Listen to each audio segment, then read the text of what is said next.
Talking about the kind of diplomacy that's going to end the destruction of your country. Yes, but if you Mr. President, with respect, I think it's disrespectful for you to come into the Oval Office and try to litigate this in front of the American media. Right now, you guys are going around and forcing conscripts to the front lines because you have manpower problems. You should be thanking the president for trying to bring it into this conflict. Have you ever been to Ukraine? Did you see what problems we have? I have been to. I've actually watched and seen the stories, and I know what happens is you bring people, you bring them on a propaganda tour, Mr. President.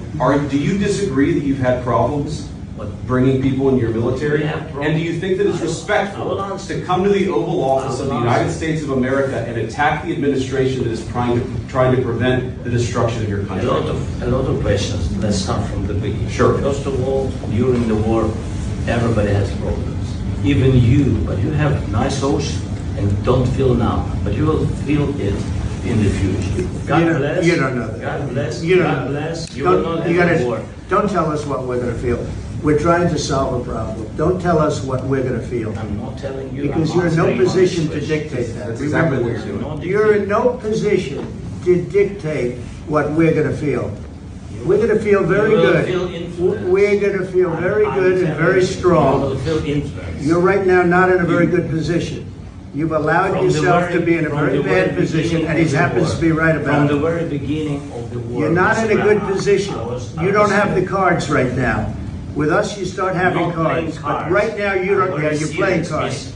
You're playing cards. You're gambling with the lives of millions of people. You're gambling with World War III.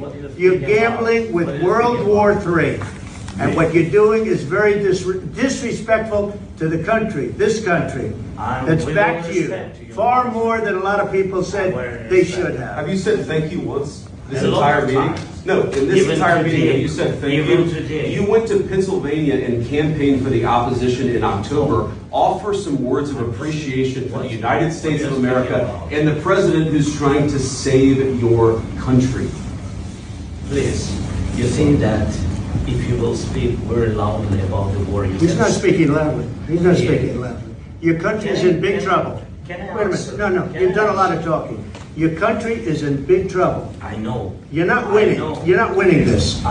You have a damn good chance of coming out okay because of us. Mr. President, we are staying in our country, staying strong from the very beginning of the war. We've been alone. And we are thankful. I said thanks. You haven't been alone. You haven't been alone. We gave you, through this stupid president, $350 billion. We gave you military equipment, and your men are brave, but they had to use our military. If you didn't have our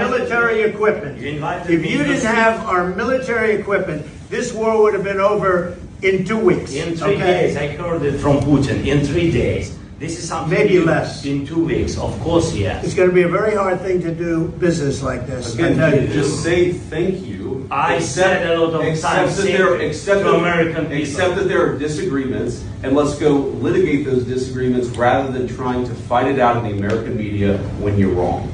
We know that you're wrong. But you see, I think it's good for the American people to see what's going on. I understand. I think it's very important. That's why I kept this going so long. You have to be thankful. You don't have the cards. You're buried there. Your people are dying. You're running low on soldiers. Listen, you're running low on soldiers. It would be a damn good thing. And then you tell us, I don't want a ceasefire. I don't want a ceasefire. I want to go and I want this.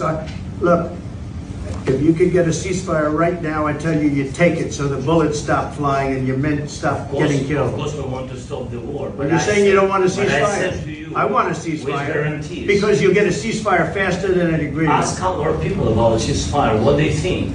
That wasn't with me. That wasn't with me. That was with a guy named Biden, who was not a smart person. That was with Obama. It was your president. Excuse me. That was with Obama, who gave you sheets, and I gave you javelins. Yes. I gave you the javelins to take out all those tanks. Obama gave you sheets. In fact, the statement is, Obama gave sheets and Trump gave javelins. You got to be more thankful, because let me tell you, you don't have the cards. With us, you have the cards. But without us, you don't have any cards. One more question to Mr. Vice President.